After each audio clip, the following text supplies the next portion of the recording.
Meantime, Suns are down 0-2. Chris Paul is hurt again. I mean, it's like a nightmare scenario if you're a Phoenix fan. It just keeps happening for him. KD deserve a pass if they get bounced in this series, Jay.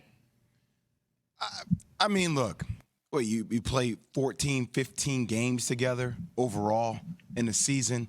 Like, he's going to get criticism, but if you're looking at any scenario realistically, you can't just parachute a top-tier player in while removing the team's depth, right? Like, Jay Crowder didn't play a lot this season, but he was a critical aspect when they got to the championship game. Mikal Bridges, you see what he did with the Brooklyn Nets. Cam Johnson, like, they have a lot of depth pieces that you removed from the bench. So now with CP3 losing, KD still takes criticism. Look, the fact that he only had 2 free throws last night is a big thing. Right? He's not getting to the free throw line. They're a jump shooting team. Game 1, he had 4 free throws. Still a big thing. So he'll still receive heat. But if you're looking at it realistically, like, let's just say if they get beat up by Denver, who I said was the better team, you're still going to be looking at next year once they fill out their roster that they have a chance to be the most dangerous team in the NBA. Let me just back up. Hold on, Key. Let me back up for a second because James Harden got traded to a KD team, right? And he got traded for, I would say, a similar package as KD, more or less, right? There was Karis LeVert and Jared Allen and I think a few other pieces. Curry. Yeah, and Prince and Harden goes to so the Nets got thinned out, and KD really didn't have a lot of games with those guys, but he seemed to just destroy the world whenever he did play, right? And this KD, to me, seems to be a better defender because he's farther removed from the original Achilles than that KD. So what's happening? Why can't he do that now? Denver has depth, man. They're throwing multiple guys at him. But didn't Milwaukee? And he kind of almost beat them by himself. Yeah, but Drew Holiday, a guy you can shoot over the top of. They have length. Like, you got Aaron Gordon guarding him now. You got Bruce Brown giving him different looks. Like, they're double teaming him, they're blitzing him. Like, absolutely. The scheme is very different. And by the way, you got CP3 out there who is a shell of himself, it feels like. Yeah. I mean, just think about CP3 so far in this series. 9.5 points on 20% three-point shooting and 43% shooting from the field. So that's not James Harden. That's not Kyrie Irving, right. The weapons that he had with Brooklyn. It's very different. Devin Booker's prolific key, but like outside of those two, and those guys are jump shooting guys. So now you're asking them to defend multiple possessions, and what does that do to your legs offensively to a jump shooting team? It takes away your legs. You know, you hate to be critical of Kevin Durant because he hasn't been there at that long, plus he missed time. But how I look at it is when you go out and you get superstars, guys that are the best in the world at doing something, you expect, regardless, for them to show up and do better. You know, that's just the reality of it. If it was LeBron James going somewhere, people would be like, oh, he's got to win a championship right now. He's got to do this right now. You look at it in football, or you make moves in sports. The Dodgers don't go get Mookie Betts not to win in the middle of the season. They go and get to win. You don't trade for somebody not to win, especially superstar players. Now, yes, is the depth there? No. Does he need help? Yes. Is Booker bringing his lunch pail to the party? Yes, he is. CP3 got hurt in the third quarter yesterday. That game was close. That game wasn't a runaway. Mm-hmm. So when you look at it, I just expected the Suns to be a different team. And I think everybody, Jay, when they traded for him, regardless of the depth or not, the Suns went in these odds or whatever it is, they went right to the top. They went right to the top. Yeah. Surpassed everybody.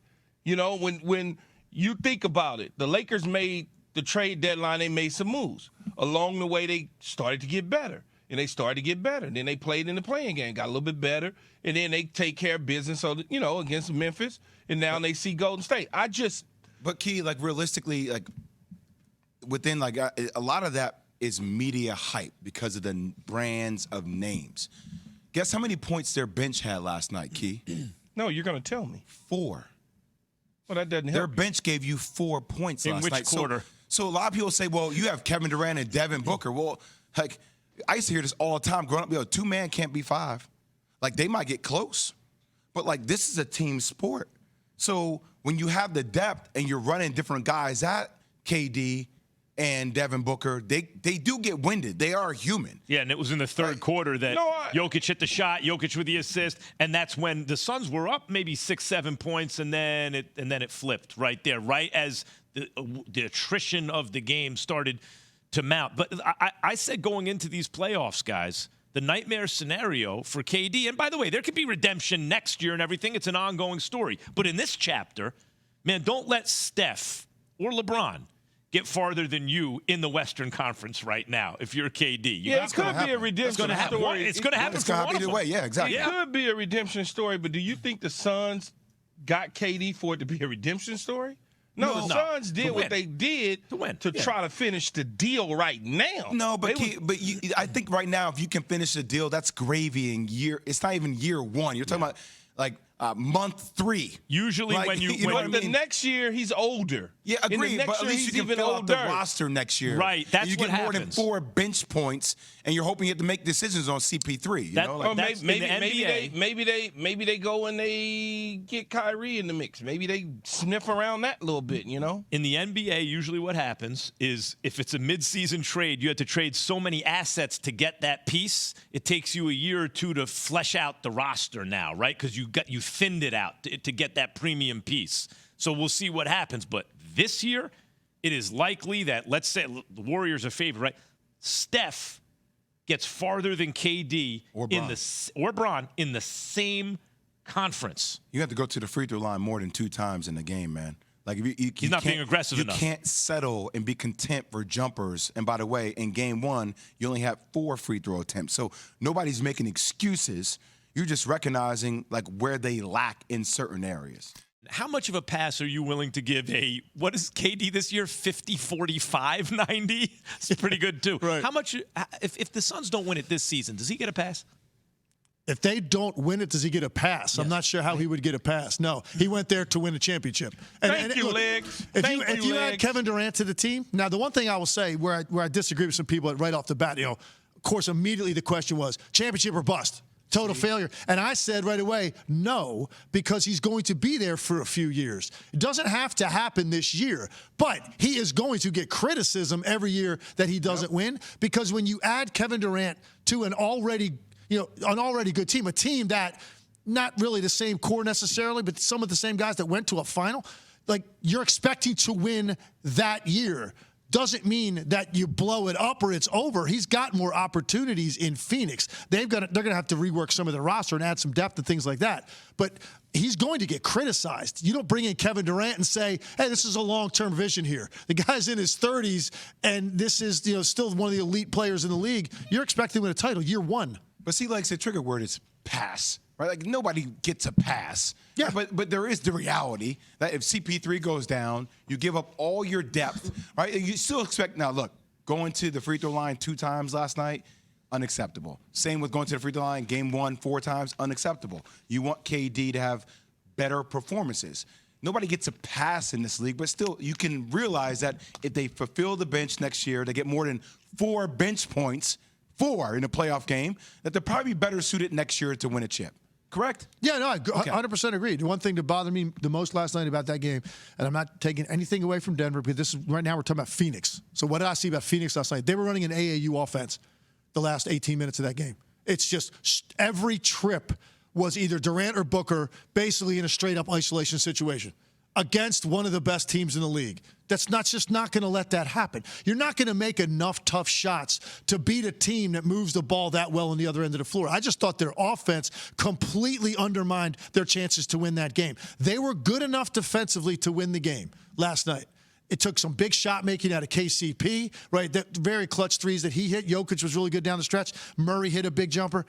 They did what they had to do. But Phoenix was good enough defensively. Their offense was awful last night, particularly in the fourth quarter. That's what they have to look at. You've got to make teams work a little bit defensively. Poor KD, who now in his second stop, where it's kind of like, here, take the ball, you score now, as opposed to, it goes back to the credit that, Jay, you point out Steph really deserves. The culture he created, the kind of basketball they play, why KD wanted to play there in the first place, right? It's everything that you're talking about. Speaking of KD, I was impressed because when the Nets first traded for Harden, I was like, come on, man, that doesn't mean they're going to win. Who's going to play defense, all this? But they were, as long as KD had either Harden or Kyrie, if any two of those three played, they were pretty much unbeatable. And Harden turned himself into a real pure point guard, but showed last night if you needed him to get 45. What do you think of that performance? I thought last night he was so free in his thinking going to the game because no one expected him to win the game. There was only one way he could play to give them a chance. Because I think sometimes James Harden in pressure situations overthinks a little bit. And that's when we start to see this passivity that you're like, well, where is the James Harden we watched all season? Because he overthinks situations. There's no thinking last night. He knows he's going to have to put up a big number for them to have a chance to win the game. And you could tell early the way he was hunting his deep shot that he was in a different mindset. No pressure because no one's expecting him to win. If they lose by 20, no one's faulting James Harden because you don't think he can do what he did last night. And I just think because of that, he got himself to a real comfortable mindset where he wasn't feeling pressure. It also didn't help that there was no environment in that building last night. Celtics fans should be embarrassed. That did not feel like I was watching a playoff game. At no point did you feel the energy in the building. And maybe the Celtics play had something to do with it, but it just felt like people were out for a casual night. And now you've had an inexcusable loss, and you've given the Sixers real thought here that they can win this series. Tim, when you watched that game last night and you watched Game 7, obviously, of Sacramento and Golden State, Steph in Game 7 and James Harden without Embiid on the road, dropping 45 to put them up 1-0, which one of those would you say had the bigger night for their team? That's got to be Steph. I mean, a 50 spot in a Game 7 on the road, Key, I have to put it there. I mean, you watch history with what he did in that game, with the pressure that's in that situation, and knowing his mindset coming in. 38 shots. So what do you think he was thinking about headed to the arena? I'm going to have to make sure we don't lose tonight. This is on me. And even from, just the way you're going to be looked at, you lose the game and Steph comes up short, the pressure on his shoulders to get them through that moment and extend their series. I think Harden had zero pressure on him last night. So, look, don't get me wrong. Credible performance. Give him all the credit in the world because a lot of people thought he could never have a night like that again. And he did it, and it's the only way he could have played to give him a chance to win the game. It was all upside for Harden, and he got the upside. So, Legs, if you had to rank 3 performances, like Jimmy Butler in Game 5, 56, right, against the Milwaukee Bucks, or even 42 in a closeout game that they participate on the road, how would you rank those 3? Steph's first. Who would be second? And here's why I think because I think they have a legitimate chance to win a championship. Okay. So if they win a championship, it's because of that moment. He got them through that moment. And not only that, they're down 2-0 in that series. Without Draymond in Game 3, they come all the way back, and that's how he ends it. Okay. And they go on to win a championship, which I think they're the only one of the 3 that I think can. I don't think the Heat are winning a title. I don't think the Sixers are winning a title. I think Golden State still is in the mix to do that. Who's second? I'd probably put Jimmy Butler's Game second. Harden third. All right, so that was my By the way, list. Jimmy Butler didn't have to get to a Game 7 because he's playing defense and dropping 56. Yeah. That was my original list. Same thing. Yeah. Steph 1, Jimmy 2, and then James Harden 3. The circumstance of the Game 7 was so big on the road, and they're down in the third quarter, and he completely takes over. Thanks for watching ESPN on YouTube. For live streaming sports and premium content, subscribe to ESPN Plus right now.